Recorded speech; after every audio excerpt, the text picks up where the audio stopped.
นาะช่วงนี้ก็บ่ได้เข้าป่าเนาะมาเฮ็ดเวียกปลูกบักโมคือสิได้ห่างหายไปดนเติบออกมาปลูกบักโมเนาะ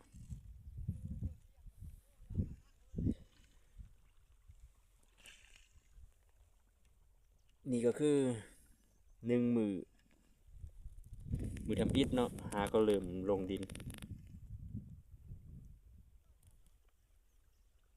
เดี๋ยวมาถ่าเบิ่งกันว่าอีก75 มื้อเขาสิได้ขายอยู่บ่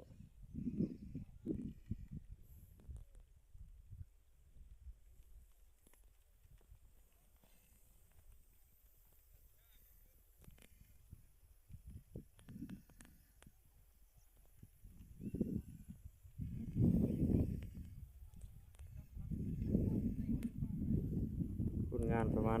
80-90 คนเนาะเอามาเฮ็ดเวียก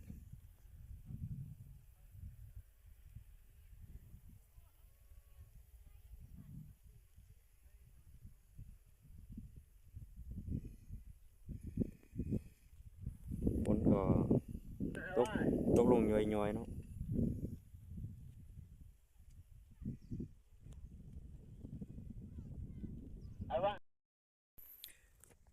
เปลี่ยนอาชีพเนาะ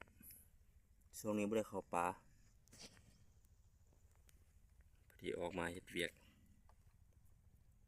ปลูกบักโมเนาะกำลังแตกยอดมันละ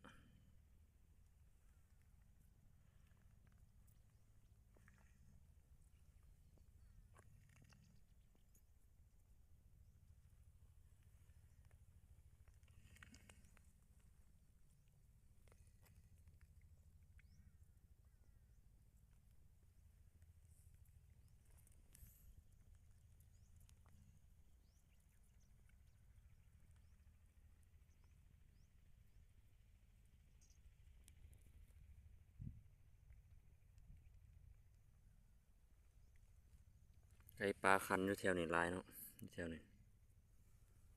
แต่บ่มีเวลาได้ไปโล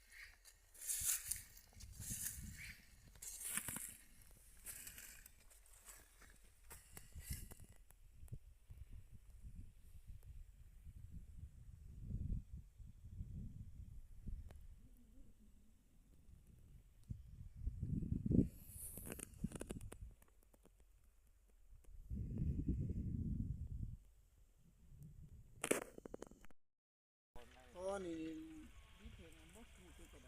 อันนี้ใจยาบที่นี่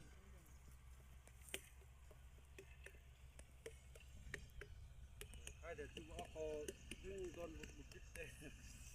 ถ้าเคยเห็นเป็นนี่คิดจะบุยเยอะเอาไปดึงเนี่ยขาตั้งหางเลยมื้อนี้ก็เริ่มคายแล้วเนาะเริ่มคายบักโมแล้ว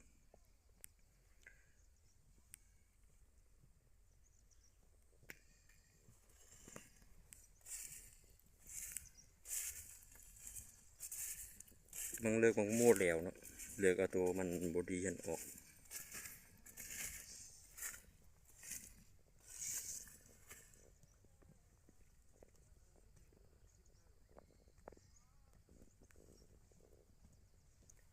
เดี๋ยวสิพาไปเบิ่งเขาเอาบักโมใส่แก๊สเนาะ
ดนี่